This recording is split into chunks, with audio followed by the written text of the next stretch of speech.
On peut considérer comme plausible l'affirmation selon laquelle, vers le IXe siècle, une partie du peuple khazar se serait convertie au judaïsme.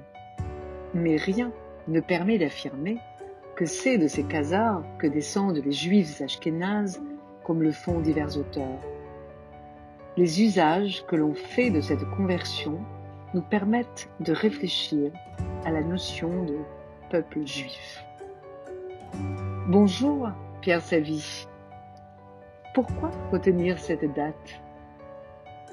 Bien, la date que j'ai retenue, comme l'indique la présence du mot vers, elle est imprécise. C'est vers 740 et cette imprécision, elle renvoie plus généralement au fait que cet événement, que serait la conversion des Khazars au judaïsme, est un événement qui est un peu nimbé dans la brume.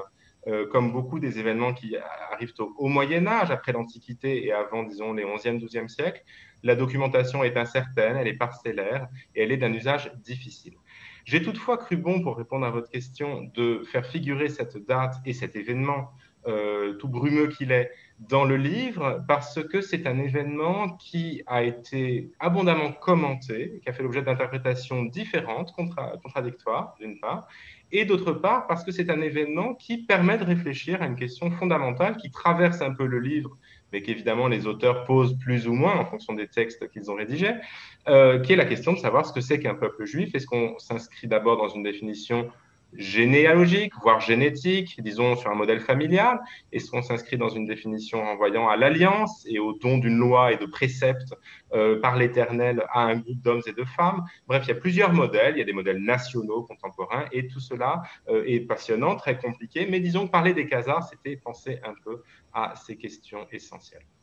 Alors, une fois qu'on a dit cela, on va quand même dire quelques mots de l'histoire et dire ce qui s'est passé ou ce qu'il semble possible de considérer comme ayant eu lieu vers 740. D'autres auteurs affirmeraient que ce serait plutôt au 9e siècle, voire au 10e siècle, dans le royaume des Khazars. C'est ce qu'on appelle un peuple des steppes qui exerce sa domination politique dans le sud de la Russie actuelle et dont un grand nombre de sources, des sources différentes, qui donc ne se copient pas les unes les autres, affirment qu'il se serait converti au judaïsme. Lui tout entier, le peuple khazar, sans doute que non. À l'époque, souvent, les conversions étaient partielles. Peut-être sont-ce les élites khazars qui se sont convertis. Et puis, convertis à quoi? Au judaïsme?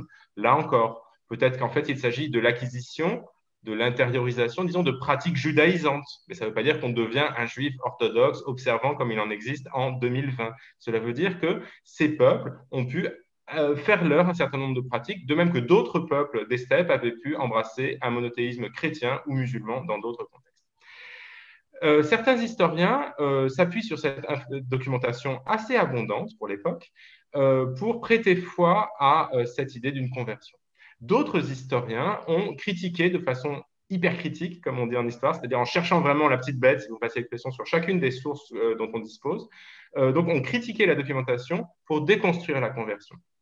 Mon impression, et j'essaie de le défendre dans la notice dont on parle, c'est qu'il a dû y avoir quelque chose, avec les prudences que j'ai dites sur ce que désigne une conversion de qui à quoi, avec donc beaucoup d'incertitudes.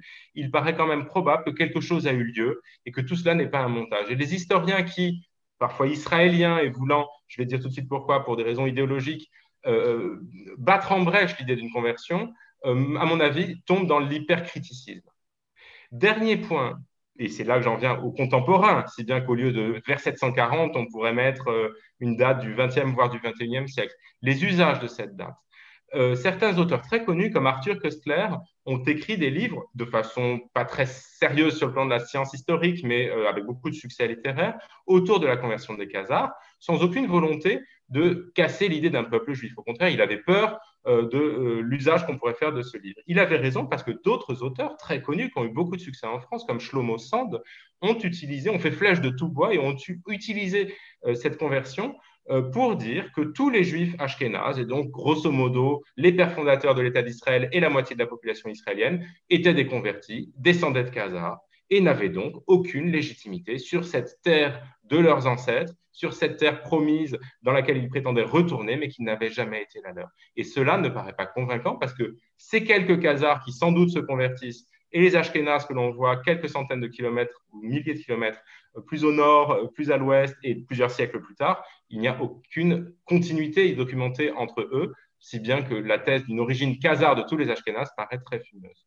En conclusion, cet événement intéressant, quoique brumeux, plausible à mon avis, ne doit pas interférer avec des questions aussi brûlantes et actuelles que celle de la définition du peuple juif par lui-même, que celle de la présence juive en Israël aujourd'hui, et d'autres questions encore qui ne communiquent pas véritablement, à mon avis, avec cette histoire du 8e ou du 9e siècle.